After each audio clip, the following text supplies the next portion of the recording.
Good evening, YouTube. Hardball Crazy. Come back with a video. Finally got a day off today. Been a couple weeks since I actually had a day off from work, and went to my local card shop and picked up a couple cards. But I will show that in a later video.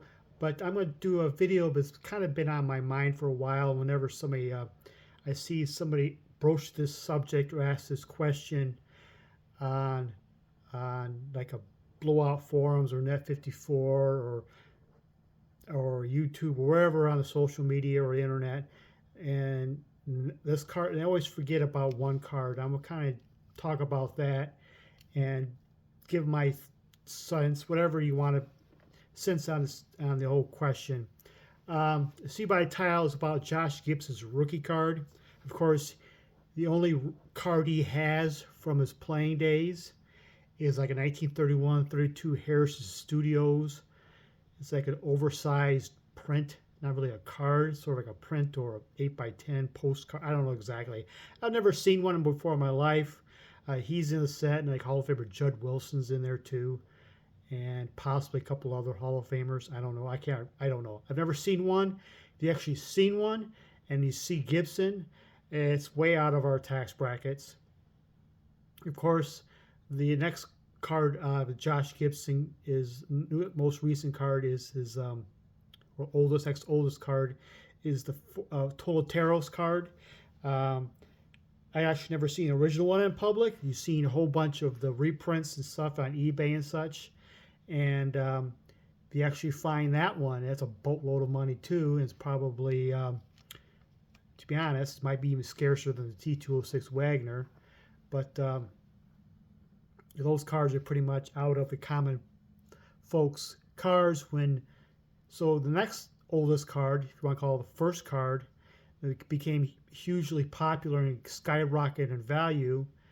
It's the 1974 Laughlin's Old Black Stars. I don't have that card, but I have an example from the set. Here's one of Home Run Johnson. When became official that MLB is including Negro League stats into regular MLB AL stats, in which made Josh Gibson the all-time home run leader. All of a sudden, this is what the back looks like. All of a sudden, his cards just skyrocket as everybody's looking for the Josh Gibson quote-unquote rookie card or first card. He was many years after his playing days. One side note on the Negro League stats and MLB stats. Keep in mind that they're including stats from official baseball games, league games. We all heard the stories of how Josh Gibson might have hit 800 career home runs, but we don't know how many of those are exhibition games, barnstorming games, official league games, postseason games, games he played in Puerto Rico or wherever. So the official stats are ones that they uncovered in when they're digging through old black magazines and newspapers, publications of back in the day, find official stats of league games only of that. So you see stats, he has only so many home runs, his batting average is this. This is what they officially found. And also keep in mind, it's a work in progress. They just revised a couple things. They found out some games where they were not league games, so they kind of revised the stats. It was like a couple weeks ago, a week or so. And researchers are still digging up stats as they go. So keep in mind, it's a work in progress. So you see Josh Gibson with this batting average. Probably maybe still the highest batting average of all time, but let's say I think he had like 8 or 9 career stolen bases and 0 caught steals. With the box scores back in the day, they found that many stolen bases, and obviously they did not have a stat for caught steals, so they cannot officially put anything in for caught steals. They're not going to guesstimate, say Josh Gibson, we hear stories of 800, let's put it at 787. That just doesn't give any justice, so they just do what is official, and they do that, and it's a work in progress. So keep that in mind when you think of the league stats with the Major League Baseball stats. Okay, back to the show.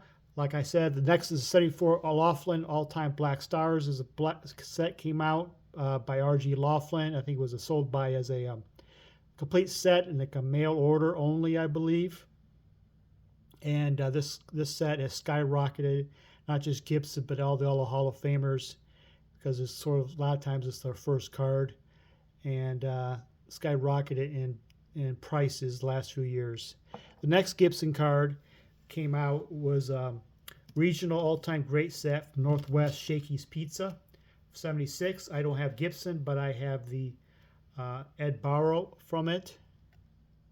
That's the next Gibson card that came out. Then after that, it was the 1980 through 87, I think it is, 84 through 87, 80 through, had several printings of it. When they got new inductees in the Hall of Fame, is the Baseball Immortals set. So that's their first Josh Gibson's cards that's readily available. And I'm not sure what you want to call the rookie card. To me, a rookie card has to be easily obtainable, nationally distributed. Everybody has their own rules, but this is mine. Nationally distributed, pack pull or cap factory set. So it's kind of hard to say these are rookie cards. And people always seem to ask, so what is the first pack pulled Josh Gibson card? You can actually buy out of packs in the corner streets or the local car shop or whatever. And people always forget about this one, but I think people always think about this might be the first pack pulled Gibson card. It's 1993 Ted Williams set, which is, of course, the Ted Williams came out with like an all-time great set with 93, 94. And they had just a couple of local, 93 had a couple young stars. I think they had Bagwell and Juan Gonzalez in it. 94 has some like a prospect insert set, and it had another, I believe, another few young guys in it too, like within the set, like future stars type deals. But people could talk about this might be the Josh Gibson's first pack pulled card. So is that his rookie card? Maybe, maybe not. But to me, the first pack pulled card nobody ever talks about is a small set, but they did come in packs. Was 1983 Donruss Hall of Fame Heroes. It's like only like a 33 card set, but they did come in packs. This is artwork by Dick Perez of Diamond Kings fame, and this is actually the first pack card you actually could pull a Josh Gibson out of a pack.